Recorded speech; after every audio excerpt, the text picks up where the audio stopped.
Zidane est un génie. Zidane est un con. Les deux en même temps. Ça existe. Et c'est pas un génie parce qu'il est le plus grand footballeur de tous les temps, et un con parce qu'il a foutu un coup de boule à un autre joueur à 8 minutes de la fin de sa carrière. C'est peut-être le contraire. Zinedine Zidane n'a jamais été aussi génial qu'en marquant ce but inattendu et bien réel. Une tête dans la poitrine du défenseur Materazzi pendant la finale de la Coupe du Monde. Conséquences en cascade, carton rouge, expulsion, absence pendant les tirs au but, défaite de la France, déception générale. Décevoir, quel pied suprême, rien de plus jouissif et de plus juste quand on est en train de gagner la partie que de tout détruire d'un coup sec, à sa guise, selon son humeur, par caprice pur, bienvenue au club des fouteurs de merde. On a dit que Zidane était enfin redescendu sur terre, qu'il ne voulait plus être un dieu, mais un homme. C'est vrai, il n'est plus un dieu. Maintenant, il est Dieu. Il change le cours des choses. Déjà, il se dévoilait mystique en affirmant qu'il avait entendu des voix le convaincre de revenir en équipe de France après sa décision irrévocable, soi-disant, d'arrêter de jouer avec ses potes de 98. Revenir, oui, mais pour faire ça, qui l'aurait prévu et admis, si ce n'est le souffle divin? Autodestruction, instinct de survie, masochisme, sadisme, un peu de tout ça. Il a surtout dit non à la beaufitude. Il s'est évadé du triomphe promis, surtout ne pas être encensé, ne plus être condamné à la béatification footballistique, médiatique et historique de son vivant. Arrêter de soi-même l'horrible processus de confiscation de sa substance. Quel situationniste qui s'ignore, ce Zidane. Refuser de mourir, en quelque sorte, sortir indemne de cette gloire préméditée, souiller l'hagiographie obligatoire, chier dans la nécrologie antémortem, baiser la mort donc. Tout a été dit sur ce vilain geste, mais rien n'a été pensé sur les raisons qui ont fait que Zidane est ce soir-là devenu plus qu'un sportif, un artiste de son destin. Ce qui manque souvent au sport pour devenir un art, c'est cette transcendance que Zizou a osé atteindre en un coup de tête.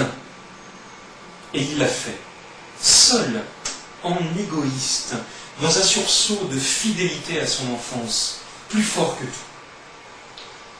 Il s'est comporté comme un gosse aux yeux de tous, devant le monde entier, un petit cacou marseillais en culotte courte dans la cour de récré d'une école primaire près de l'autoroute Nord. Regardez sa sale tête de narquois d'abord, puis de méchant quand il frappe, puis de roublard quand il espère ne pas avoir été vu, puis de penaud pris en faute, et de boudeur enfin, lorsqu'il sort pour toujours par la petite porte, car la grande était trop petite pour lui. Zidane devait en avoir marre depuis des années d'être l'incarnation de la bien-pensance.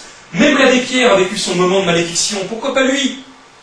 Le sans défaut sauveur du monde, le messie du foot assez, Jésus-d'âne, dribblant sur l'eau, roulette, passement de jambes à coups de berzingue, ça suffit. De toute façon, il faisait la gueule depuis le début du match, il avait l'air d'être en prison, de vouloir s'évader de son personnage étouffant. Quelque chose au fond de lui cherchait comment faire. Il savait, son corps savait qu'il y restait encore quelques minutes pour prouver qu'il était encore vivant. C'était aussi une façon de reculer le moment, de finir d'être footballeur, de casser l'inéluctabilité de la victoire de son équipe et de son triomphe personnel, total et définitif. Geste de jeunesse qui refuse de vieillir. Laton s'est dit qu'il était vieux, croulant, retraité, précoce, sénile, de 33 ans. Qu'a-t-on bien pu dire Materazzi pour que Zidane en arrive là? Un mystère plus fort que celui qui fait s'interroger depuis 2000 ans les théologiens les plus chevronnés sur ce que Jésus-Christ a écrit sur le sable au moment de l'épisode de la femme adultère. Un mystère enrobe les phrases intolérables de Materazzi. qu'on arrête de nous faire croire que Materazzi a insulté sa mère et sa sœur. Il s'agirait donc de gober que Zinedine Zidane, à quelques minutes de la fin du match le plus regardé de tous les temps, au moment de dire adieu à sa vie professionnelle, à quelques centimètres de la Coupe du Monde, qui va sacrer définitivement son ascension cosmique dans les sphères de la légende du football intergalactique, idolâtré par les Martiens eux-mêmes pour sa maturité et son fair-play, son élégance exemplaire et sa grâce angélique, a pris la mouche au point de casser la gueule devant 3 milliards de téléspectateurs à un mec qu'il a traité de fils de pute. À d'autres. Alors, menteur ou abruti? Il faut choisir. Abruti de réagir au quart de tour, comme le premier des casquettés à l'envers, ou bien menteur de nous cacher ce qu'il a fait vraiment disjoncter. On sait bien que fils de pute qu'il a dû entendre des millions de fois dans sa vie, depuis qu'il est né rue du Docteur Esca, ne veut pas dire Malika Zidane fait le trottoir. Pute, le métier que j'admire le plus au monde. Malheureusement pour moi et pour mon père, ma mère n'en est pas une, loin s'en faut. Si quelqu'un me traite de fils de pute, moi j'ai envie aussitôt de me coucher amoureusement sur sa poitrine de pélican, plutôt que de vouloir la lui défoncer à toute tête. La réaction raciste, c'est de croire qu'un arabe ne peut s'énerver que si on touche à sa mère. Ça veut dire en douce que les arabes sont trop primaires pour défendre autre chose dans la vie que l'image de leur maman. Et Zizou qui confirme ça, ça touche à la maman, à la sœur, il met son sens du nif là où il ne faut pas, et là où il le faudrait, il n'y a plus personne. Zidane se fout de la gueule du monde. Et le monde marche, le plaint, l'approuve dans sa condamnable mais compréhensible réaction face aux mots très durs lancés par Materazzi, le salaud au plexus solide. On lui trouve toutes les excuses. Sa maman était à la timone. Son entraîneur de jeunesse meurt le lendemain de son anniversaire. Les Espagnols l'ont chargé dans la presse. Il faisait trop chaud. Il était écrit que l'histoire devait s'écrire autrement. Refaire 2 fois le coup de la Coupe du Monde à la française, c'était pas possible. Les cieux ne voulaient pas de ce bis. Seuls les VIP bariolés ridiculement de bleu, blanc, rouge s'y voyaient déjà, riant du haut de leur petitesse athée, le grand sens de la justice de Dieu et son goût notoire pour les coups de théâtre. La France ne veut pas sortir du rêve. Un seul mot d'ordre. Merci pour tout, Zizou. Tous les annonceurs y passent à grande page dans les journaux. Danone, Carrefour, SFR, Coca-Cola, Orange, Suez, La Poste, Adidas, CanalSat. Chirac le réconforte comme un gamin qui a fait une bêtise. Lui-même s'excuse, mais il ne regrette rien. Il pourrait aussi bien dire le contraire. Les commentateurs passent l'éponge au nom du génie qui ne fait rien comme les autres. Mais ils pensent aussi qu'en un geste fou, il est devenu un simple humain comme eux. Ça les arrangerait bien, mais ce n'est pas le cas. À quoi reconnaît-on que toute une société médiatique tourne autour du pot? À sa peur des mots, entreprise de révisionnisme de l'instant. La télé s'en veut de devoir montrer l'image du coup de tête. Elle espère toujours pouvoir l'occulter pour finalement l'effacer de la carrière du héros, si elle pouvait. Tout à coup, un arabe enlève à la France sa chance d'être victorieuse, il lui vole sa joie d'exploser d'autosatisfaction, d'oublier le racisme primaire de ces blancs et l'antiracisme tout aussi primaire de ces beurs. Ceux qui ne sont pas contents, ce sont les collabeurs, qui lui en veulent d'avoir terni l'image des leurs qu'il était sur le point de finir de redorer. Le kamikaze de la Castellane les ramène à leur réputation de violents coups de bouleur, de bagarreurs de sortie de boîte. Les Arabes de France sont lamentables, lâches, tocards, fainéants. Ils ouvrent grand leur gueule au bistrot pour mieux la fermer devant les micros. Ils pensent qu'au fric, aux bagnoles et à la déconne, camé à la PlayStation, au rap et au stand-up, autant de l'heure pour passer à côté de la réalité. Qu'est-ce qu'un vrai arabe du Moyen-Orient peut attendre d'un beurre d'ici? Rien, il peut crever sous les bombes de Bush et d'Ehud Olmert. Ça ne concerne pas les Kairas qui se bousculent sur les Champs-Élysées au nom du respect, ou les rebeux boboisés qui magouillent avec les requins du showbiz. On attend toujours que Jamel Debbouze, le grand ami de Zizou, suive son exemple. Qu'un jour de finale de Coupe du Monde du Rire, il envoie sérieusement sa main dans la gueule de Materazzi du spectacle, et on le respectera. Jamel a participé à polir l'image de son héros, à faire de son copain humble et bienveillant, timide et introverti, un musulman pas excessif et un rassembleur de Français, un humanitaire modèle. Le sportif, il se comporte toujours bien. Bon, d'accord, il peut lui arriver de nuit de pisser contre le bar du Queen, ou un jour de s'essuyer sur un Saoudien, mais dans l'ensemble, c'est un être d'une douceur parfaite. Patatras! Tout est à refaire. C'est Aimé Jacquet qui avait raison. Aimé Jacquet a toujours raison. Zidane a un fond très violent, et Zizou sait que Jacquet sait. Vous connaissez la différence entre Jacquet et Domenech? Lorsque Zidane se prend un carton rouge, c'est Jacquet qui détourne son regard du sien. Tandis qu'en passant devant Domenech après s'être fait sortir, c'est Zidane qui refuse de croiser celui de son sélectionneur. Jamel, qui ne mérite même pas le noble titre de racaille, a pour idole Mohamed Ali, sauf que Ali s'engageait vraiment, lui. Il s'exprimait sur tous les sujets pour cracher sa haine anti-blanche en pleine guerre du Vietnam. Il a agi contre tout un système par la parole et les gestes, et par la provocation, cette provocation que devant le gentil Michel Denisot, le encore plus gentil Zinedine Zidane refuse de répéter. Assez de mensonges. Il y avait un autre mot choquant dans la provocation de Materazzi, lu très précisément sur ses lèvres par des sourds-muets italiens revisionnant la séquence. « Je ne veux pas le maillot d'un fils de pute. Toi, ta mère, ta sœur, vous êtes tous des incouillés de musulmans, sales terroristes !» Zidane ne veut pas se l'avouer à lui-même, mais c'est bien le mot terroriste qu'il n'a pas supporté. C'est à ce moment-là qu'il fait volte-face. Enfin, le mot de trop. Pourquoi, après se faire complice de l'hypocrisie des médias qui se servent de sa mère comme bouclier humain pour le protéger de la véritable insulte, sporchi terroristici, que personne ne cherche à analyser, Zizou préfère jouer au fils effarouché plutôt qu'à un être humain poussé dans ses retranchements politiques. Oui, Materazzi a parlé de sa mère, mais dans une expression triviale et impersonnelle que Zidane lui-même n'a pas hésité à balancer à l'arbitre de France-Portugal. Fils de pute!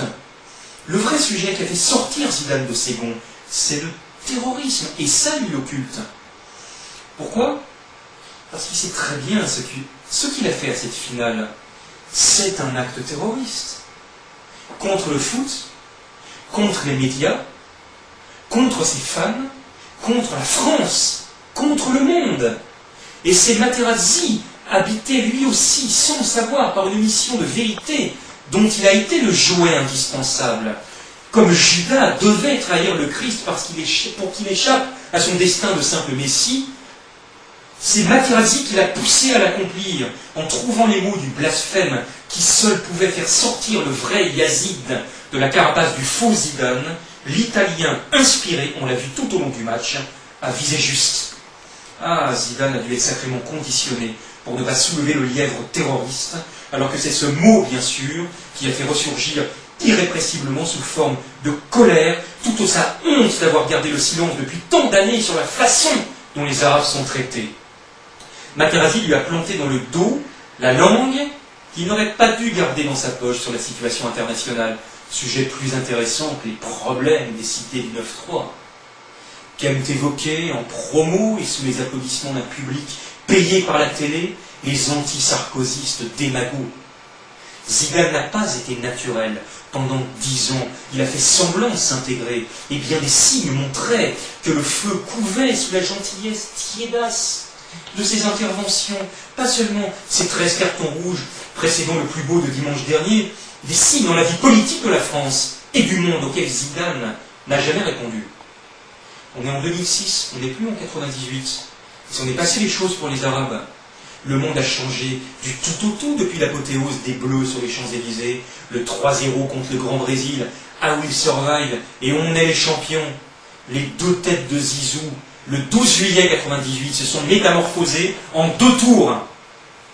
11 septembre 2001, Zidane, l'arabe le plus célèbre du monde, ne dit rien. 6 octobre 2001, Après le match France-Algérie où il joue contre son pays d'origine et où la Marseillaise est sifflée et la pelouse envahie par ses frères, Zidane ne dit rien non plus. Novembre, Bush attaque l'Afghanistan. Toujours aucune réaction. Avril 2002, Le Pen au second tour. Zidane dit enfin quelque chose, mais c'est 3 fois rien. Mars 2003, Bush attaque l'Irak. Zidane ferme encore sa gueule. Décembre, les GI sortent Saddam Hussein de son trou. Zidane ferme toujours sa gueule. Les Américains entassent les terroristes à Guantanamo. Zidane ferme sa gueule. La France interdit le foulard à l'école. Zidane ferme sa gueule. Israël enferme les Palestiniens derrière un mur. Zidane ferme sa gueule. Sharon liquide le Cheikh Yassine et Rantisi. Zidane ferme sa gueule. Les Yankees torturent les Irakiens à Abu Ghraib. Zidane ferme sa gueule. Arafat meurt. Zidane ferme sa gueule. Sarkozy parle de Karcher et Finkielkraut d'une équipe de France Black Beurre.